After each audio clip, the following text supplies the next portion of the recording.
watching. And but the Tom Savini tells her to relax, just, never mind, just chill, just relax.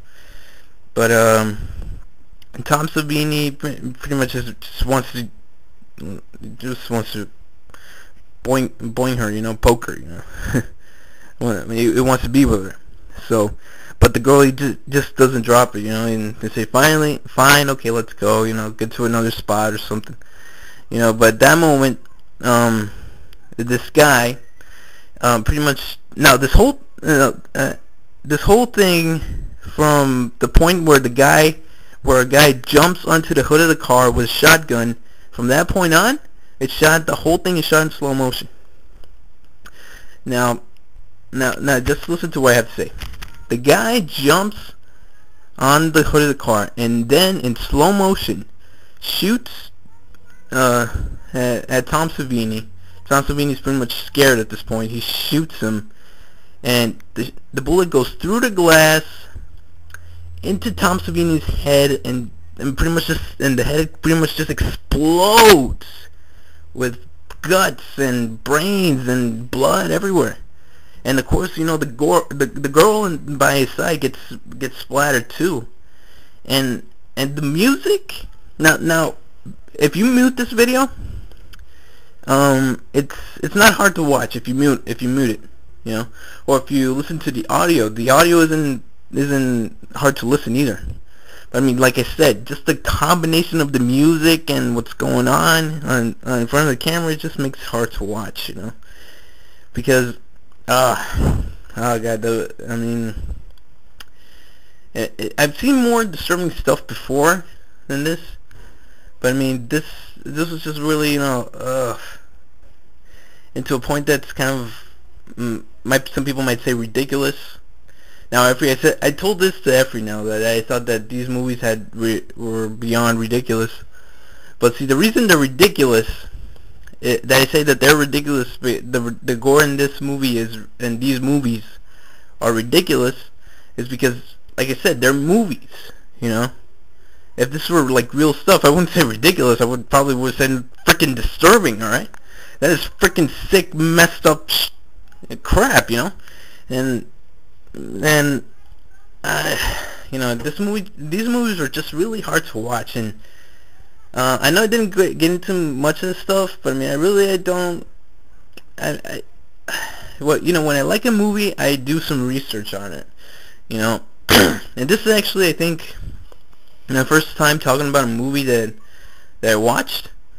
Now, and this is gonna be a rant, of course, And my first video of one of these was a rant, so I can say that. But maybe in the future I'll review some movies that I saw that I did like, that I recently saw that I did like. But for now, that's all I'm gonna be talking about. Let's see, how long I've been talking about? See, I've been talking for 13 minutes. So 13 minutes. I might split this video up into 2 parts because that 10-minute barrier on YouTube. But yeah, so that was those are my thoughts on The Mutilator. So if I have to rate these films, The Mutilator and Maniac, okay, The Mutilator I give, if I have to rate this thing, I would give it 2 out of 10. Yeah, 2 out of 10. That's just the stuff, the kills that I actually like, because there was one kill that I did that I thought was kind of cool in my opinion.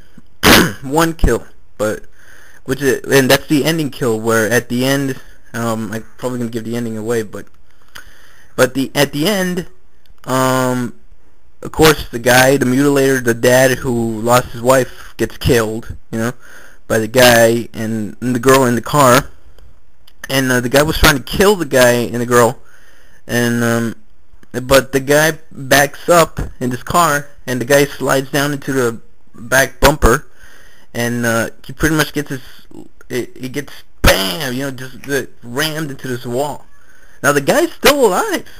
That's the thing I kind of find a little ridiculous, but and this one, it was, I went, oh, finally it's over, God, and the guy's still alive, but he eventually dies. You know, I mean, the lower half of his body was pretty much just ripped. You know, just ripped completely off of the rest of his body. You know, so that on the because of that kill, I'll give it a 2 out of 10. You know, but I would have given it a 0 out of 10. You know, because it was really hard to watch this movie. If it weren't for that kill, it would have been a 0 out of 10. But since I like that kill, and pretty much just ended the whole thing for me, I'm gonna give it 2 out of 10. Okay, now the Maniac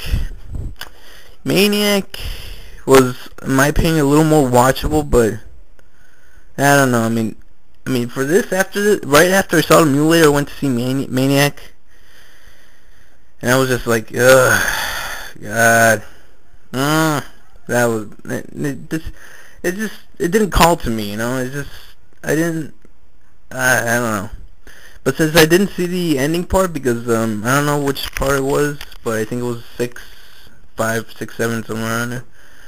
But I wanted to finish it, but like I said, when I wanted to go back and look at it and finish watching it, well, that's when YouTube pretty much took it down, you know. But you know, if I have to rate Maniac from the stuff that I did see, I would give it, let's see, probably a 2.5 out of 10. You know, because I mean, yes, the Mutilator was visually worse than because I mean, like I said, the combination of the music and what's going on camera was just hard to watch. You know, just really, really hard. It just seemed mean-spirited, you know. That's the word I'm looking for. Yeah, it just seemed mean-spirited. You know, there was you didn't care about the characters, and you know, it just seemed like a really evil kind of movie. You know, I didn't like it. You know, I mean, don't get me wrong, I like gore. You know, like for example, the gore in Friday the 13th, Rambo movies, the Freddy Krueger movies. You know, but I mean, those movies had like a point to do, you know. Now, if Future Kill, let me tell you this, Future Kill or Splatter, as it's called overseas, I like that movie a lot better than these movies, because I mean, Future Kill at least was entertaining, you know. I mean, sure, I mean the comedy was kind of crappy in my opinion, but I mean, it was actually entertaining. The kills were actually cool, you know, and of course the music was pretty cool. You know, the music at the beginning of the movie, you know, that was cool. You know, plus Splatter was pretty badass in my opinion. You know, so Splatter was pretty much a likable killer. You know, kind of like Freddy and Jason and Michael Myers and all those guys. You know, it was like a likable killer. You know, a